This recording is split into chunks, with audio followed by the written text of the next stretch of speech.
16 minutos naman sa alas 8 o karon sa National News. Nice to go. Report. Si President Ferdinand Marcos Jr. tinguha kini alang sa mga magbabalaod nga ilang unahon ang pagpasar sa mga balaod nun nga magwagtang na sa travel tax o pagban sa political dynasty sa Pilipinas. Lakip na ang 19 ka mga balaod nun nga magpaangat sa kapanginabuhian sa mga Pilipino.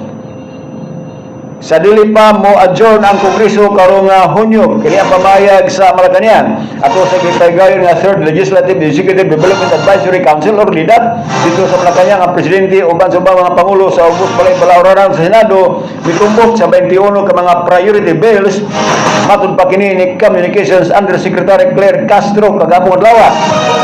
Nasayran sa pangulong importante nga wagtango na ang travel tax gumikan kay ubay-ubay sa itong mga Pilipino nga mga negosyante nga nagbiyahe gawas sa nasod.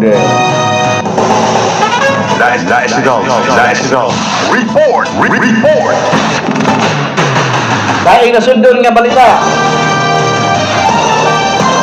Nagpadayag o gilalom nga papangutan si Senador Francis G. Escudero sa pagpanaw ni kanhi Speaker Jose D. Vinicia Jr. nga iyang yulagway isip usa ka haligi sa politika sa Pilipinas. Sumalang pa ni Senador Escudero si D. Vinicia usa ka leader nga adunay halapad nga pananaw di umasya o dedikasyon sa pagserbisyo sa katawhan isip sa 5 ka termino sa isip Speaker of sa House of Representatives dakong ang iyang nagtampo sa paglingon sa demokratikong institusyon sa nasod o pagdalambo sa kalinaw dayang gulo o kooperasyon sa Pilipinas o sa international nga komunidad.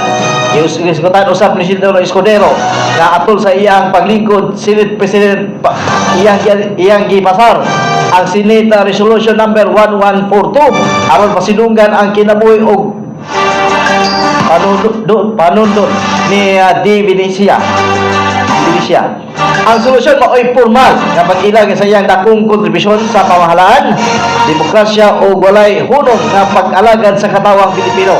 Ipahinumduman usab sa senador ang iyang unang mga tuig isip pag-miyembro sa House of Representatives diin si Speaker D. Vinicia hitabang o mitudlo kaniya o uban pang mga batan o magbabalaod.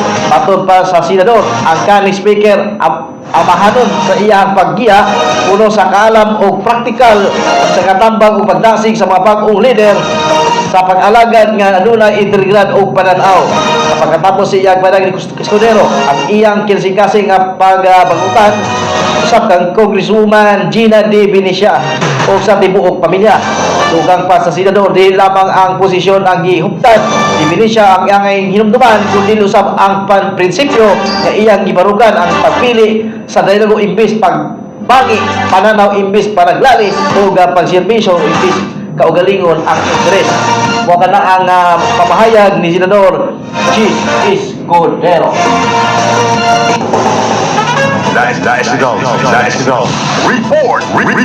Ang China kagapong adlaw mikondenar sa gitawag niini nga anti-China resolution. Human ang Senado misagop sa resolution number 256 nga nagasaway sa mga remarks kon pamahayag sa mga Chinese embassy official diya sa Manila batok sa mga Filipino officials kinsa mi challenge sa aksyon sa China diya sa may West Philippine Sea.